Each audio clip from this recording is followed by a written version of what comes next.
Class 8th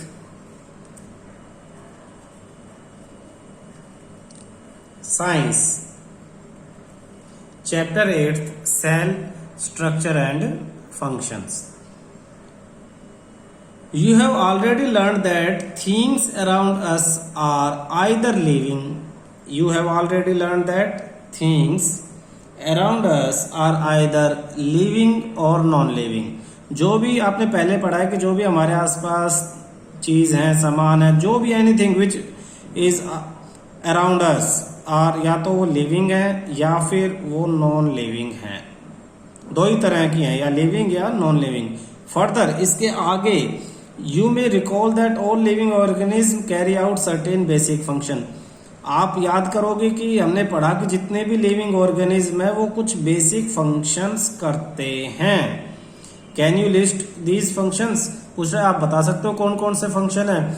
nutrition है, खाना लेना, उसे डाइजेस्ट करना, ठीक है. और बॉडी के अंदर ट्रांसफर करना एक जगह से दूसरी जगह. फिर एक्सक्रेशन.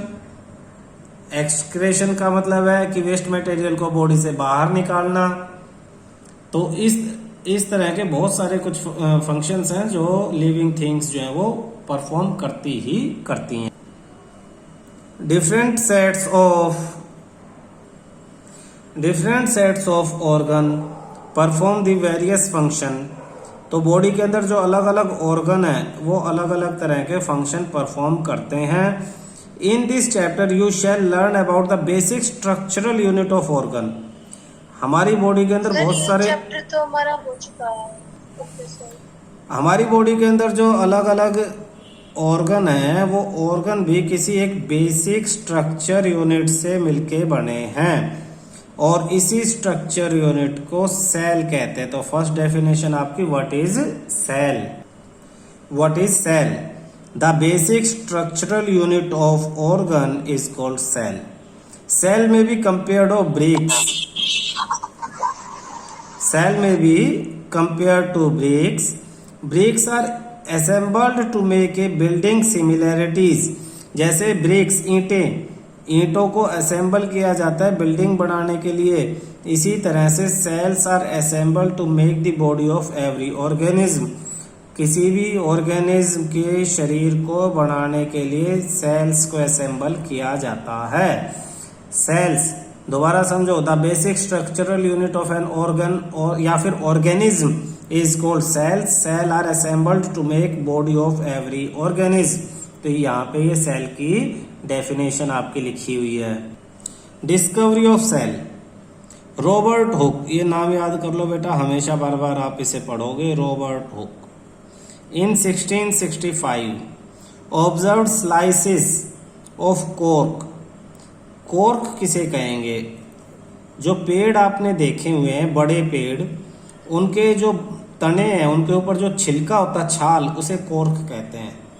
तो रॉबर्ट हुक ने एक पेड़ की जो छाल है उसकी स्लाइस ली और उसको सिंपल मैग्नीफाइंग डिवाइस जिसे के अंदर से देखा. मैग्नीफाइंग जो बड़ा करके दिखाता है, आपने देखा होगा ऐसा एक शीशा सा ऐसा करके जो बड़ा चीजों को बड़ा करके दिखाता है. लेंस जिसे बोलते हैं सिंपल लैंग्वेज में. तो उसमें से देखा तो उसने देखा cork is a part of the bark of a tree. Cork को यहाँ डिफाइन किया. What is cork? कॉर्क एक हिस्सा है बार्क, छाल का, किसी पेड़ की छाल का हिस्सा कॉर्क कहलाता है.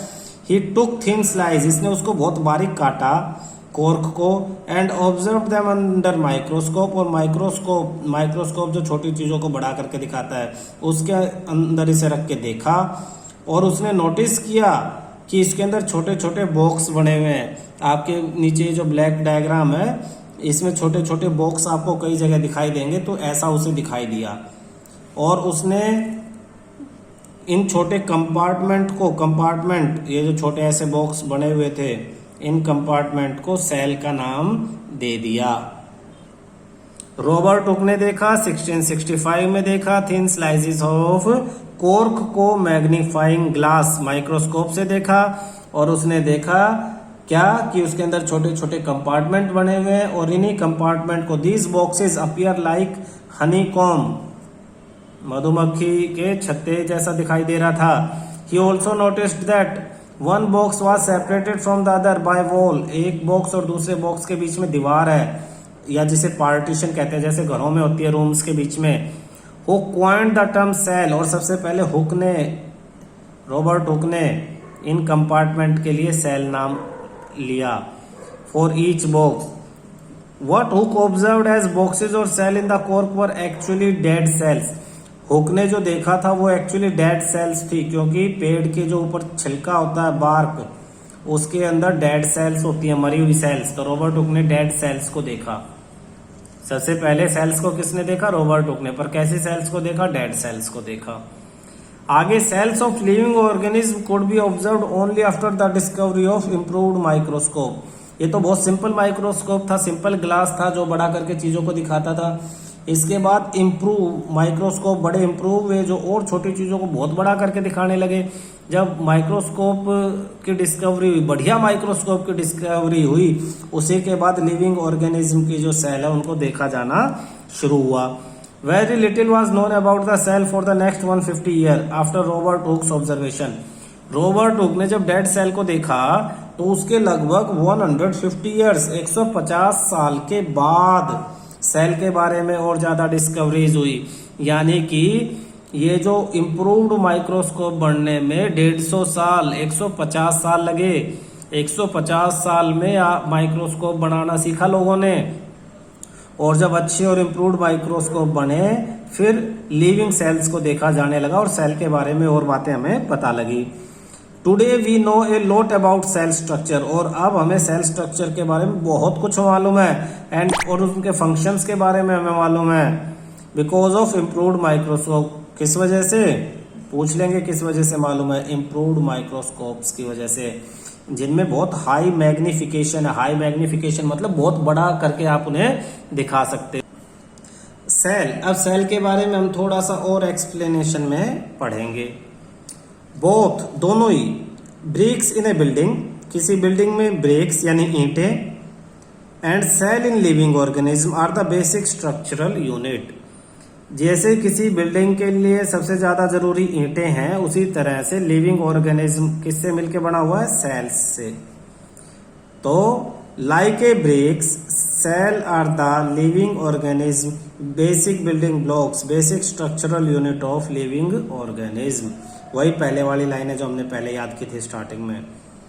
The building through built of similar bricks. आप है ना अलग अलग घरों को देखो, जितने भी आपके आसपास घर हैं उन सब में जो ब्रिक्स लगी हैं वो लगभग एक जैसी लगी हैं, सिमिलर, मान लो एक ही जगह से आ रही हैं। लेकिन क्या है? डिफरेंट डिजाइन, जो बिल्डिंग्स हैं उनके डिजाइन अलग हैं, उनकी शेप अलग है, उनकी साइज अलग है। बिल्कुल इसी तरह से जो हमारा लिविंग वर्ल्ड संसार है, जिंदा लोगों का, जिंदा चीजों का, इसमें जो ऑर्गेनिज्म है डिफर फ्रॉम वन अनदर, एक दूसरे से अलग हैं, लेकिन all are made up of cell, लेकिन सभी के सभी सेल्स से मिलकर बने हुए हैं। अच्छी तरह से समझना, कह रहा है एक ही तरह के ईंटों से अलग अलग डिजाइन, शेप और साइज की बिल्डिंगें जिस तरह से बनती हैं, उसी तरह से सिमिलर सेल्स, एक ही तरह की सेल से अलग अलग तरह के ऑर्गेनिज्म और लिविंग थिंग्स जो हैं वो बनते हैं। Cell in the living organism are complex living structure unlike non living bricks. अब नॉन लिविंग जो ब्रिक्स है उसमें तो सिंपल स्ट्रक्चर है, लेकिन हमारे जो सेल है लिविंग ऑर्गेनिज्म के अंदर सेल, उसके अंदर कॉम्प्लेक्स लिविंग स्ट्रक्चर है। उसका स्ट्रक्चर बड़ा कॉम्प्लेक्स है, उसका स्ट्रक्चर इतना सिंपल नहीं है। क्यों सिंपल नहीं है?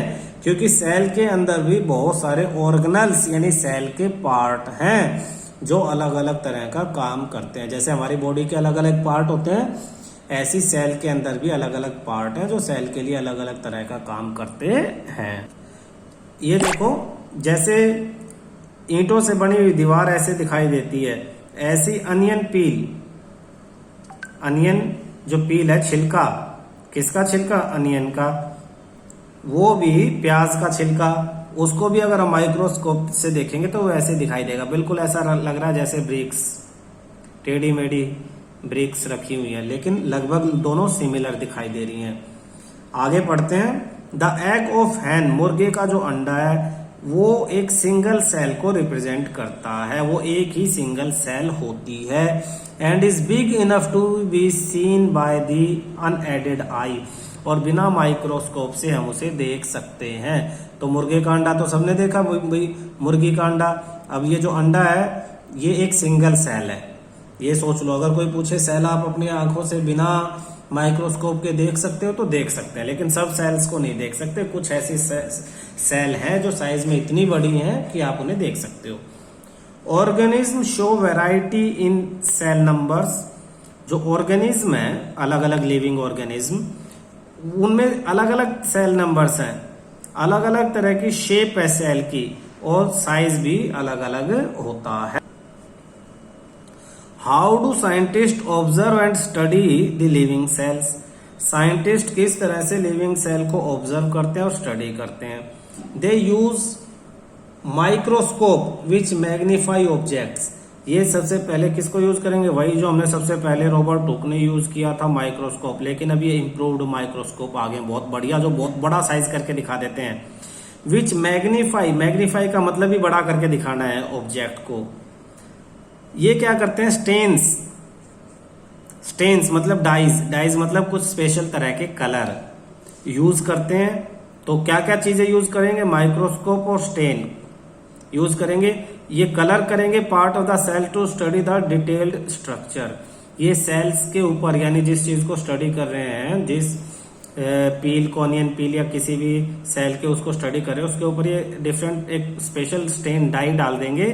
वो सेल के अलग अलग ऑर्गन में कहीं ज्यादा और कहीं कम इकट्ठी हो जाएगी, जिससे आपको सेल के अलग अलग ऑर्गन दिखाई दे जाएंगे। तो what is use of stain, to study the detailed structure of the cell, ये कलर कर देता है सेल के पार्ट्स को, ताकि हम उसके स्ट्रक्चर को अच्छी तरह से स्टडी कर सकें। There are millions of living organism, they are different shape and size, their organs also vary in shape, size and number of cells. कह रहे हमारे दुनिया में कितने ऑर्गेनिज्म है, मिलियंस ऑफ लिविंग ऑर्गेनिज्म है, और ये अलग अलग शेप के और साइज के होते हैं। इनके जो ऑर्गन है, बॉडी ऑर्गन, उनके भी साइज शेप अलग अलग है, जिनमें different number of cells present है उन्हें फॉर्म करने के लिए। अब हम इसी के बारे में आगे पढ़ेंगे। तो सबसे पहले हम डिटेल में पढ़ेंगे नंबर ऑफ सेल्स को। Can you guess the number of cell in a tall tree, एक बड़े पेड़ को देखो तुम अपने बाहर, अभी नहीं देख सकते तो अंदाजा लगाओ, सोचो जैसे देख रहे हो, और एक बड़े किसी जानवर के बारे में सोचो, जैसे कि एलिफेंट के बारे में, और सोचो कि उनमें कितने number runs into billions and trillions, कितनी सेल्स उनके अंदर हो सकती हैं। Human body has trillions of cell which vary in shapes and size, human body में लगभग ट्रिलियंस ऑफ सेल होंगी, करोड़ों खरबों अरबों सेल्स जो ह्यूमन बॉडी को फॉर्म करती हैं, जिनकी शेप और साइज जो है वो अलग अलग है।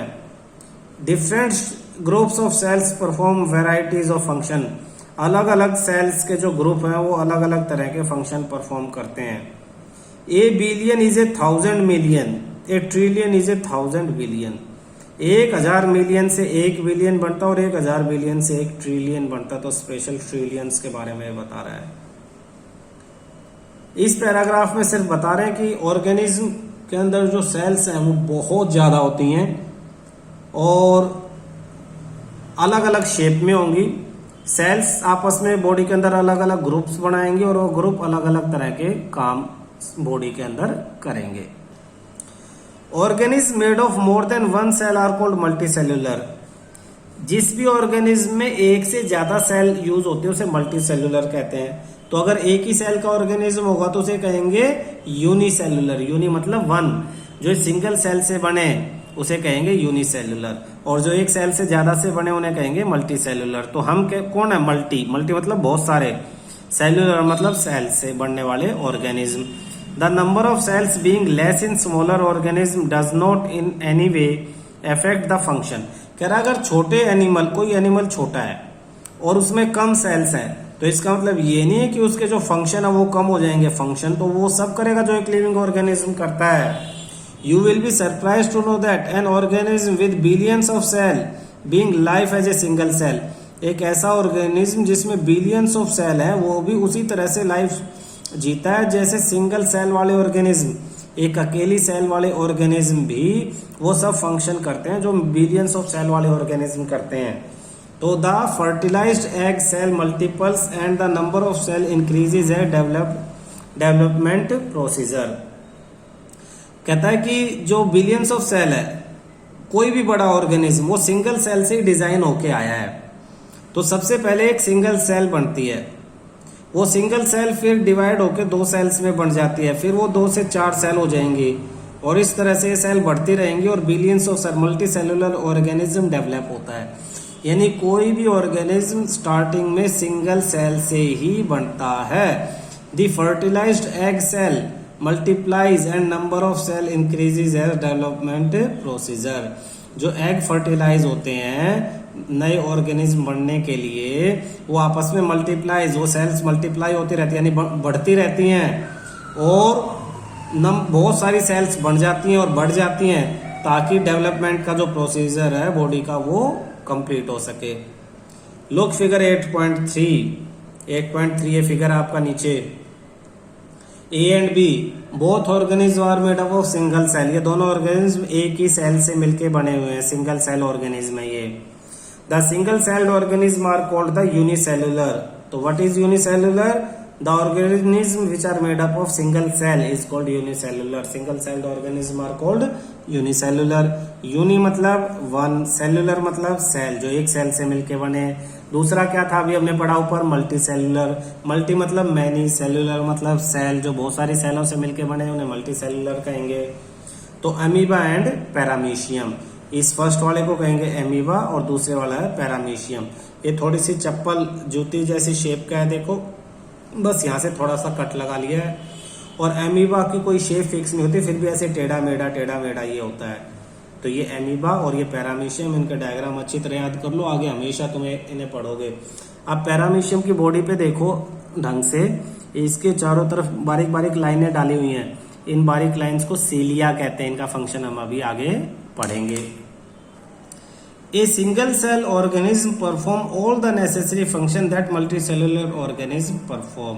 अभी थोड़ी देर पहले पढ़ा था, ऑर्गेनिज्म सिंगल सेल से बना हो या मल्टी सेल से, वो सभी जो जरूरी नेसेसरी फंक्शन से परफॉर्म करते हैं। A single celled organism like amoeba या capture the digested food. Amoeba भी डाइजेस्टेड फूड को कैप्चर करती है, पकड़ती है। रेस्पायर करती है, सांस लेना, फूड को डाइजेस्ट करना, डाइजेस्टेड फूड को एब्जॉर्ब करना। एंड और क्या करती है? एक्सक्रेट करती है डाइजेस्टेड फूड को, अनडाइजेस्टेड फूड को बॉडी से बाहर निकाल। एक्सक्रेट्स यानी एक्सक्रेशन, अनडाइजेस्टेड फूड को बॉडी से बाहर थ्रो आउट करना ही एक्सक्रेशन है। ग्रो करती है और रिप्रोड्यूस मतलब अपने जैसी नई संतानें उत्पन्न करना। तो अमीबा ये सारे फंक्शन करती है। अमीबा एक सिंगल सेल ऑर्गेनिज्म, एक अकेले सेल से मिलकर बना है, लेकिन हमारे की तरह वो भी फूड को कैप्चर, फूड पकड़ती है, खाना लेती है, खाती है, उसे डाइजेस्ट करती है, रेस्पायर करती है, ऑक्सीजन कार्बन डाइऑक्साइड का लेना देना करना, रेस्पायर करना, एक्सक्रेट अनडाइजेस्टेड फूड को अपने बॉडी से बाहर निकालती है, बड़ी होती है और रिप्रोडक्शन शो करती है। Similar function in multicellular organism carried out of group of, यही फंक्शन मल्टीसेलुलर ऑर्गेनिज्म में group of specialised cells perform करते हैं। तो अकेली सेल कर लेती है, लेकिन मल्टीसेलुलर में बहुत सारी सेल से ग्रुप बनाती है और वो ग्रुप इस तरह के फंक्शन करते हैं। इस तरह के ग्रुप को, सेल्स के ग्रुप को जो डिफरेंट फंक्शन करते हैं उन्हें टिश्यू कहते हैं। तो what is tissue? Tissue is a group of specialised cell which perform special functions.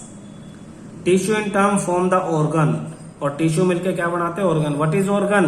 Group of special tissues which perform a specific function is called organ. तो सेल से बना, सेल बहुत सारी कंबाइन मिली तो बना टिश्यू, और टिश्यू जब combine हुए तो बना organ.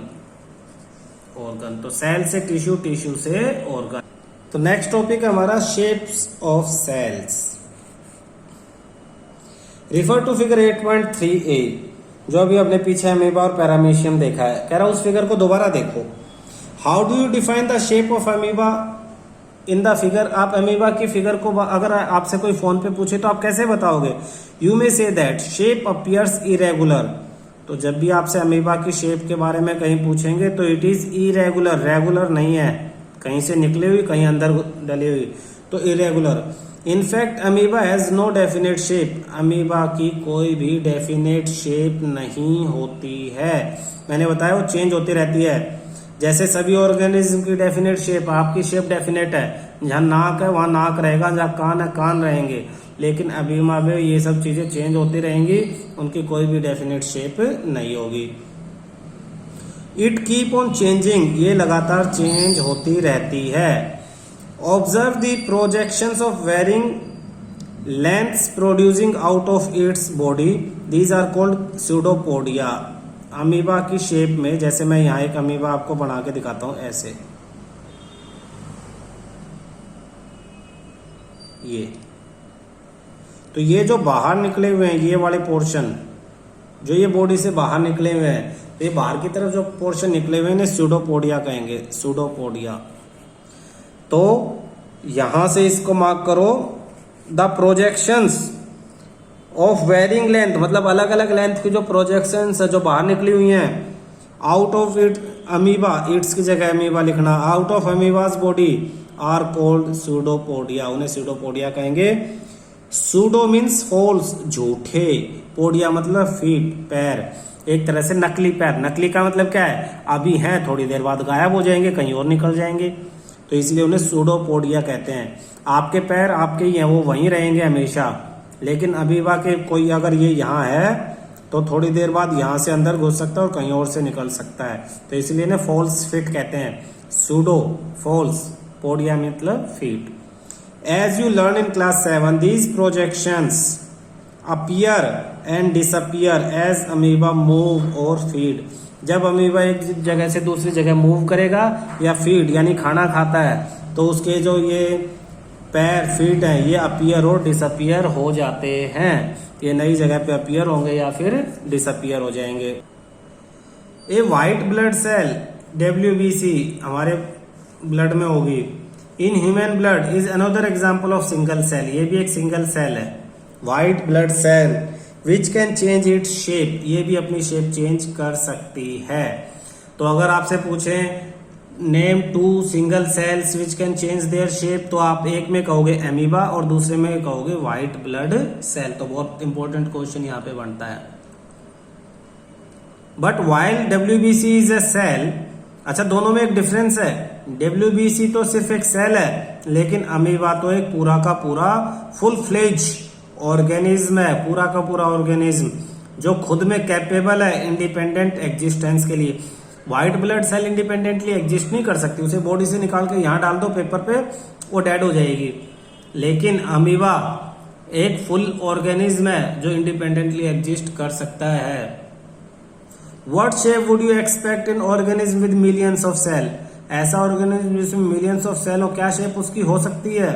Figure 8.4 ABC show different cell such as blood cell, नीचे फिगर दिया हुआ उसमें ब्लड की सेल दिखाई हुई है, मसल्स हमारी बॉडी के अंदर जो मसल्स हैं वहां पे जो सेल है वो दिखाई हुई है। नर्व ऑफ ह्यूमन, हमारे अंदर जो मैसेज को इधर से उधर ले जाने के लिए जो सेल है जिसको नर्व सेल कहते हैं वो दिखाई हुई है।